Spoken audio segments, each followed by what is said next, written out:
बिस्मिल्लाहिर्रहमानिर्रहीम। अस्सलामुअलैकुम। आप देख रहे हैं किचन विद सबा सहर। खाना खाने के शौकीन तो सभी होते हैं, लेकिन खाना शौक से तभी खाया जाता है जब अच्छा बना हो, टेस्टी हो और हेल्दी हो।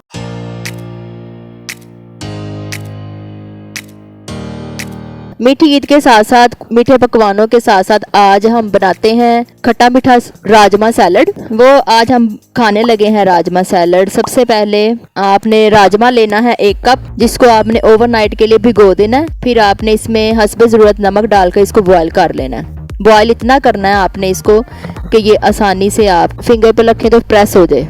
सख्त नहीं रखना आपने इसको। ये देखें ऐसे। 1 कप मैंने लिया था राजमा और 1 कप ही मैंने लिए थे सफेद चने। इनको भी मैंने ओवरनाइट भिगो लिया था और नमक लगा के मैंने इसको बॉयल कर लिया था। इन दोनों चीजों को आपने बाउल के अंदर ऐड कर लेना। अब इसके अंदर मैंने 1 अदद अनार लिया था, उसके मैंने दाने निकाल लिए थे, वो ऐड करने लगी हूँ।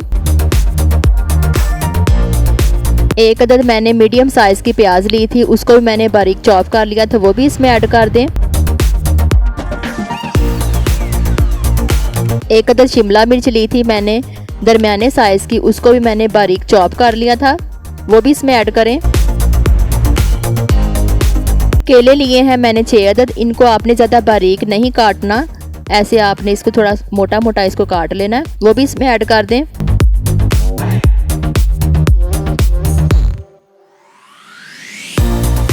अब इसमें ऐड करने लगी हूँ मैं इमली सॉस 4 टेबलस्पून। अगर आपके पास इमली सॉस ना हो तो जो आम इमली मिलती है उसको आप 2-3 घंटे के लिए भिगो लें और उसका पल्प निकाल के उसमें 2 टेबलस्पून पिसी हुई चीनी ऐड करके इसको आप इमली सॉस रेडी कर लें, वो इसमें ऐड कर लें, वो भी आपका इमली सॉस रेडी हो जाएगा।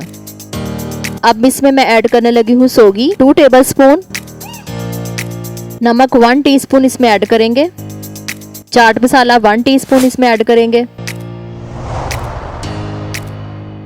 अब इसमें आपने चिली गार्लिक सॉस जो होती है वो इसमें ऐड करनी है 3 से 4 टेबलस्पून, और सबसे लास्ट पे आपने सिंपल केचप जो होती है वो भी आपने 3 से 4 टेबलस्पून ऐड कर देनी है इसके अंदर। अब इन तमाम चीज़ों को आपने अच्छे से मिक्स कर लेना है, आपकी राजमा सैलड बनकर रेडी हो जाएगी।